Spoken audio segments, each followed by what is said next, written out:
In today's story, I want to take a look at Hyde, a 2022 horror novel from author Kiersten White. The best way I can describe the story is one part Hunger Games, and maybe another part Greek mythology. Just right off the bat, I believe this story explores the themes of generational conflict in such a great way. White creates an engaging story in which a young generation must suffer, so the older generations can thrive.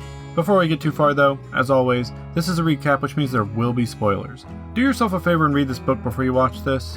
It's usually pretty available at your local library. If you're still here though, you've been warned. Okay, with that out of the way, let's check out Hyde. We are first introduced to our protagonist, a young woman named Mackenzie Black, or Mack, who is currently a resident at a homeless facility.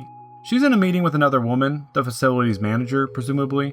The woman tells her about a hide-and-seek style competition being held by a company called Ox Extreme Sports. The prize for winning the competition is $50,000. The shelter manager is trying to convince Mack to sign up for the competition. Mack does agree because she doesn't really have any other choice. When Mack was younger, her father went on this killing spree and killed her whole family, and she's the only survivor. She survived by hiding, and emotionally she hasn't stopped hiding since. She thinks she can take those hiding skills into this competition and win the whole thing. Mack is then driven to the middle of nowhere, where she's supposed to start the competition. The van drops her off to the side of the road and pretty much just leaves. She isn't sure she's even in the right place at first, but others do begin to show up. They're left there just to wait, but this is where the competitors first get to meet each other. There are 14 competitors in total, 7 men, 7 women. This will become kind of important later. Mack does try to keep to herself, but she does feel drawn to this other woman named Ava. Ava's an injured veteran with a take-no-shit attitude. There are 2 Avas in the story, actually. It can be a little confusing, but one will come to be called Max Ava in the story, and the other will simply be called Beautiful Ava or Pretty Ava. Mack is also introduced to Legrand. I'm not sure I'm saying that right. Doesn't really matter, though. He's a younger boy who's keeping to himself. I won't go into too much detail about the other contestants here, though, since they don't really matter too much to the overall story, save for a few who I will mention later. It's actually one of the only complaints I have about this story. The characters really don't get a lot of development. The group waits impatiently for someone to pick them up, and eventually a bus does arrive. Everyone climbs aboard. They're excited at first, but soon everyone finds themselves falling asleep. This freaks veteran Ava out a little bit, mainly because she suffers from a little bit of PTSD and she can't normally go to sleep in public, but here she is passed out on a bus. She puts the thought to the side though, as the bus pulls up to a small diner and the passengers begin waking up. Inside the diner, the contestants eat and sign paperwork. You know, all the non-disclosure agreements and stuff you'd need to normally sign for a show. After eating, the bus takes everyone to this Greek-style building with a spa inside. They get pampered the day before the competition begins. Afterward, everyone reboards the bus and it drives through the main gate of this abandoned theme park where the hide-and-seek contest is set to take place. Them driving through the gate is an important fact that comes back later, so just keep this in mind. The gate closes behind them and they're dropped off at this large pavilion. This is where they'll be staying during the rest of the competition. There are cots lined up in the pavilion, and food and drinks, and everything's readily available for them. Linda, the woman who's kind of watching after them, she's kind of the host of this whole game. She explains that everyone is safe when the sun goes down, where they can return to the pavilion and relax and eat. As soon as the sun comes up, though, the game is back on. There are 2 people that will be eliminated each day, she explains. Before the game begins, Mack settles in and she gets ready for the next day's events. The sun rises, Mack leaves the pavilion and finds a hiding spot. Pretty uneventful, she finds this small rooftop above a row of carnival games. She lays flat on the roof and the sun just blasts down on her.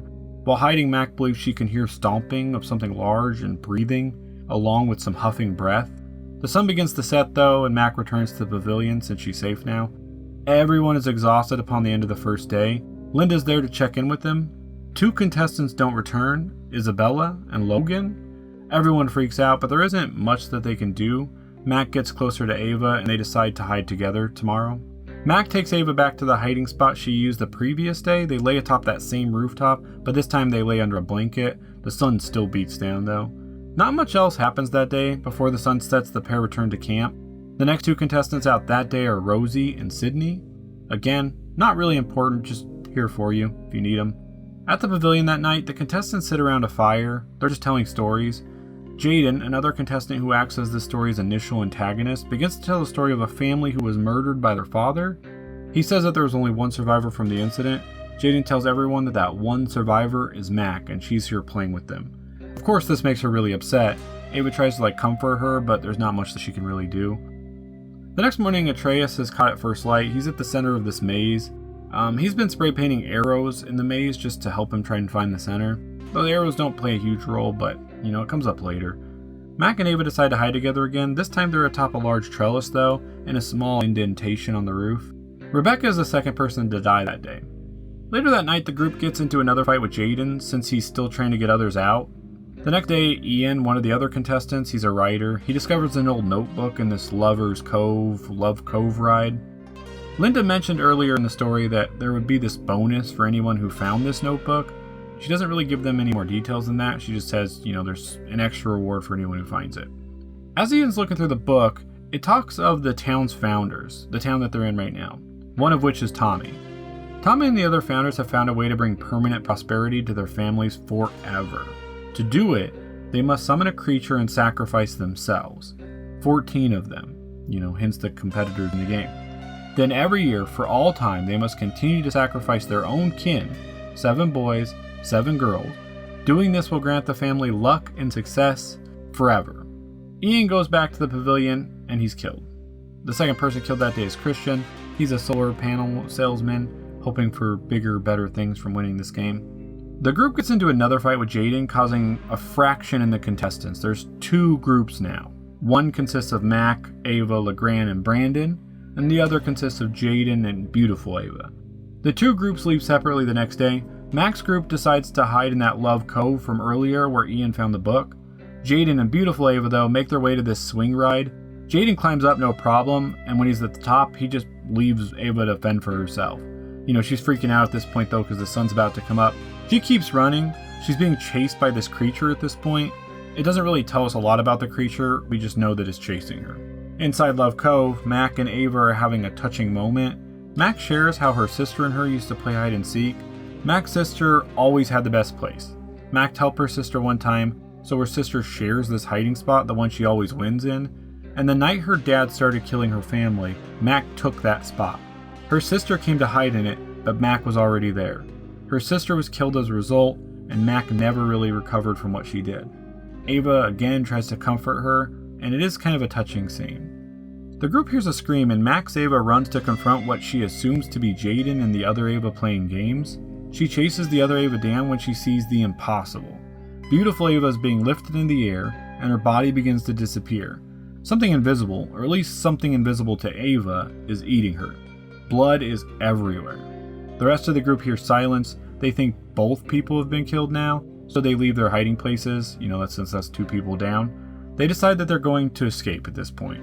They make their way to the edge of the park, where they find a fence and a tower in front of them. Someone in the tower shoots at them as they approach, and they run back into the trees. The group decides to hunt down Jaden. Brandon knows where he's at. He's seen him earlier hide in this spot. They make their way to the swing where he's hiding. Brandon climbs right up the ride as the others watch. Jaden and Brandon get into this big fight at the top, and Jaden's just pushed off. He falls to his death. And then, knowing that 2 people need to get out, Brandon decides to do this horrific thing, and he just steps off the ride. He walks right off, and he falls to his death too. Mack and LeGrand just watch on in horror, and it's a pretty horrific scene. Mack and LeGrand don't have any time, though, to mourn their friend, because they see the creature moving towards them. And this time they can see it. It's not invisible to them. The creature resembles like a Greek minotaur. It's huge and has the head and legs of a bull. Its fur is this mossy green. Atop its head are 5 horns, curving up into a center point. It kind of resembles a crown. The creature ignores the bodies and instead moves towards them, and they just run away. The pair flees. They run into Ava, who's still alive surprisingly. Ava's now in the possession of a gun somehow. She tells the group that she killed the guard in the guard tower and made a place for them to escape. They make their way back to the fence and they slip out. They make their way into town where they hide in Linda's house. They find it pretty easily, actually. They kind of just brush right over this. So if it seems like I'm rushing, this happened pretty quickly. They ambush Linda as she's coming home, though, and she tells them that the beast must be fed. If they leave, someone else will have to die in their place. Linda also threatened LeGrand's sister, who's kind of hiding in this compound. I think it's implied that LeGrand's kind of from a really strict Mormon or cult-like background. He desperately wants to save his sister, and he doesn't want her to end up in his spot. It's the whole reason he's playing this game. LeGrand and Mack decide, though, that they want to go back into the park. They don't want somebody else to take their place, and it's against Ava's wishes. She definitely doesn't want to go back in the park. Mack steals Linda's pistol, though, before they leave. Back at the park, Mack and her friends decide that they're going to kill the beast. I mean, she has the pistol now, they're going to try and kill the beast. Mack goes towards the center of the park, that's where they think the beast lives, and she's kind of following Atreus' arrows. She goes to the temple and draws the beast out. Back with Legrand, he's using the gun to distract the guard towers and radioing them, just to kind of throw everybody into confusion. Ava goes back to the pavilion where everybody was staying and she grabs the generator. They kind of have this plan. She takes Ian's backpack. She doesn't really know it has the book right now, but she takes that as well. She tries to drag the generator to the open, but her leg's killing her and she's just not making it very far. Linda ambushes Ava as she drags the generator, trying to shoot her. Ava's military training kicks in though and she avoids being killed, just barely. Linda tells her that she was mistaken and that she's not a member of one of the families, that's why she can't see the beast. She moves to shoot Ava again, but Legrand arrives just in time and shoots Linda instead. She drops. Back with Mack, she cuts her hand a little bit to draw the monster out and then she just begins running. Of course the creature chases her. It's her plan though to lead the beast back towards the others. After Legrand saves Ava, Linda tells them that there is no way to kill the monster. Certainly not by blowing it up. She kind of gets the gist of what they're doing here. They ignore her, drag the generator a little further. The generator's full of gasoline, and they drag it close to the gate. Ava shoves a shirt into the tank. That way she can light the shirt up when time's right. They wait for Mack to show up with the monster. They don't have to wait long. Mack breaks through the trees and runs towards them. The monster is right behind her. Ava lights the shirt and then runs for cover. There is a large explosion, and when the smoke clears, Linda laughs because they blew up the generator way too early. The monster was nowhere near it. Ava laughs back though. She tells Linda that they were not trying to blow up the monster. Instead, they were trying to blow up the gate, and they succeeded. The ornate gate is a mangle of metal and just lies completely open. Linda looks on in horror. The monster can leave the park now. Mack, who is somehow related to Linda, looks down at her. Linda warns her of the dangers of letting the creature go, desperately trying to convince her to stop this. Mack lays the handkerchief with the name nicely down on the bleeding woman. This is her family name. She got it from Linda's house earlier. She says she doesn't care and leaves. The beast is free.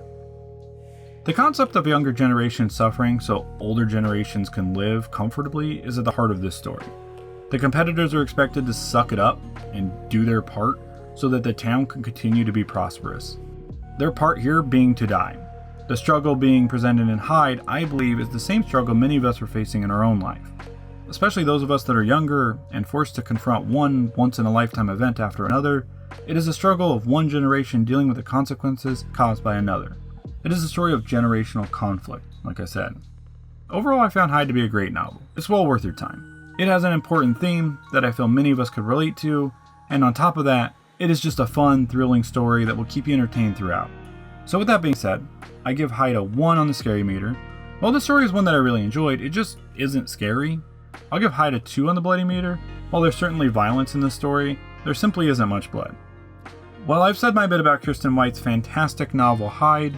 As always, let me know yours in the comments. Thank you all for watching. See you in the next story.